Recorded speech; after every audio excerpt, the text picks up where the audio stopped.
குரு பகவானுக்கும் தட்சிணாமூர்த்திக்கும் உள்ள வித்தியாசத்தை காணலாம். அர்ச்சனை பரிகார பூஜைகள் எல்லாம் செய்ய வேண்டும். ஆனால் சிலர் வியாழக்கிழமைகளில் தட்சிணாமூர்த்திக்கு மஞ்சள் ஆடை உடுத்தி கொண்டைக்கடலை மாலை சார்த்தி அர்ச்சனை செய்வதை காணலாம்.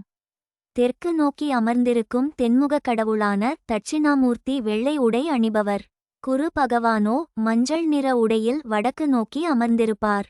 குரு பகவானுக்குரிய தானியம் கொண்டைக்கடலை. தியானத்தில் அமர்ந்திருக்கும் ஞான குருவான தட்சிணாமூர்த்திக்கு மஞ்சள் நிற வஸ்திரம் சாத்தி கொண்டைக்கடலை மாலைகள் சாத்துவது தவறு.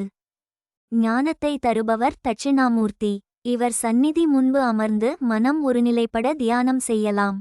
சிவபெருமானின் அம்சமான தட்சிணாமூர்த்தி சனகாதி முனிவர்களுக்கு வேத ஆகமங்களின் பொருளை உபதேசிக்கும் உருவமே தட்சிணாமூர்த்தி ரூபம்.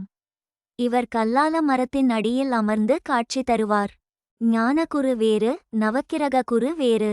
தேவர்களின் ஆச்சாரியராகத் திகழ்பவர் வியாழன் என அழைக்கப்படும் குரு பகவான். நவக்கிரக குருவுக்கு செய்ய வேண்டிய பரிகாரங்களை தட்சிணாமூர்த்தி செய்வது தவறு. ஞானத்தை தருபவர் தட்சிணாமு அர்த்தி.